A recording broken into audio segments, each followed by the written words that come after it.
All right, if you got a 2016 F-150 and it's equipped with the 2.7 liter twin turbo, probably a higher mileage rig, over 100K, and you have a noise on startup, like a rattling noise. This one, it was coming from the left front engine compartment area, probably between the alternator and the back of the turbo. During cold starts, that would happen for 20-30 seconds and then go away. Or if you have an issue where the vehicle lacks power, may exhibit a code P1016, then this is a vid for you. You're watching the Car Doctor channel. Hey, welcome back to the channel. I'm Tim. I'm here at my repair shop, Donor Auto in Anchorage, Alaska. This is one of my commercial clients' vehicles, and they run a fleet of these things. Several of them with these 2.7 liter twin turbo motors, the Eco Booster, and this thing has been boosted big time, over 100K on the clock. So we're running into some issues with some higher mileage engine components causing issues. And in this particular case, the complaint is that during cold start or after the vehicle sat for a period of time, the engine on the left front of the engine bay makes a rattling noise for 20-30 seconds after it started. Okay, if you got one of these and you've got either a noise or a reduced power and perhaps an accompanying code P1016, then take a look at your turbo wastegates. What I've got here is a vacuum pump connected to the wastegate diaphragm, and it's holding vacuum. You can release it here and you'll see it returns to the closed position and then opens up when you apply vacuum. But in this particular instance, it's holding vacuum, but the noise emanating from the wastegate itself is in the linkage itself. See if I can get some light on it here. And with a little bit of vacuum applied,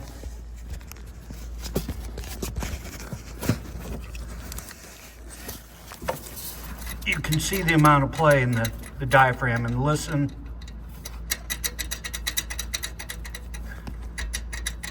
you can see the shaft itself on the wastegate is completely worn out, and even the linkage. So in this case, we'd be recommending the entire manifold wastegate assembly along with the vacuum diaphragm. Now, if you're not getting vacuum and you have that reduced power and the accompanying code, then you definitely want to look at the vacuum circuit, which is connected by this hose here. Sometimes the hose right near the end rots off, and sometimes it breaks in the system. And then there's the wastegate control solenoid, which also can fail and create that loss of power condition. So all things to look at. In order to totally check the vacuum hoses, of course, you'll have to pull the engine cover, and I would plug off both sides or isolate it at the solenoid, apply vacuum, and then make sure it holds vacuum with the diaphragms, fully in the open position. It should hold vacuum for indefinitely, really. There should be no vacuum leakage there. The solenoid will bleed off the vacuum pressure. But in this case, the rattle during cold start appears to be basically a worn out wastegate. This got a little over 100,000 miles on this motor, and this is something you'd run into commonly on this rig, more or less. Seen better days. I'm going to position the camera down in the left front area of the engine bay and start the vehicle. Hopefully you can hear the noise that we're explaining, basically coming down from this area between the alternator and back at the turbo wastegate. Things to consider, of course, are the alternator itself. That can make some strange noises. They can be intermittent.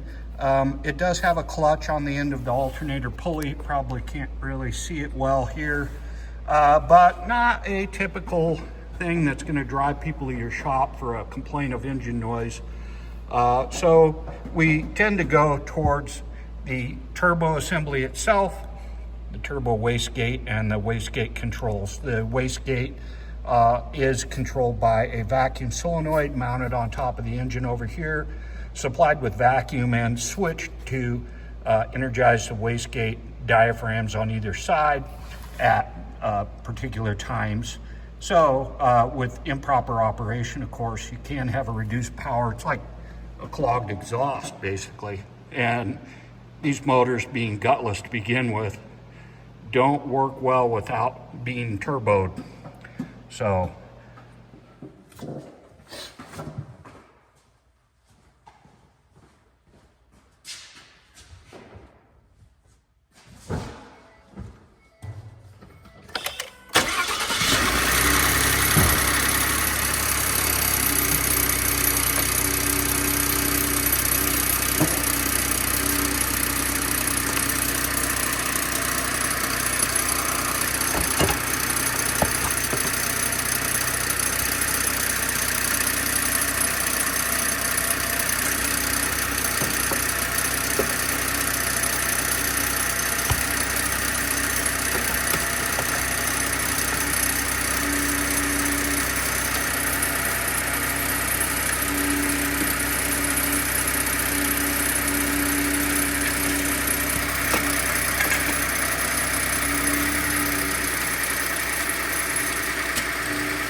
here's a diagram of the vacuum control system along with the turbos and wastegate diaphragms for your reference. This is the front of the motor, and this is the left-hand side we're dealing with, the location of the wastegate and the diaphragm. Then the vacuum controls are over here, and then the right side vacuum hose comes over the top like that. So there you have just a basic view of what you're going to be looking at for vacuum controls. But if you disconnect the supply side at the solenoid and then just apply vacuum to the system, both wastegate diaphragms should hold vacuum if you're looking into that code or a symptom of lack of power. But if you apply a little bit of vacuum on this side, that'll give you the opportunity to check that shaft for play, like this vehicle exhibited, because when you bring off the spring tension in this plunger and linkage, it will allow the wastegate itself and the connecting shaft to kind of flop around and make that noise.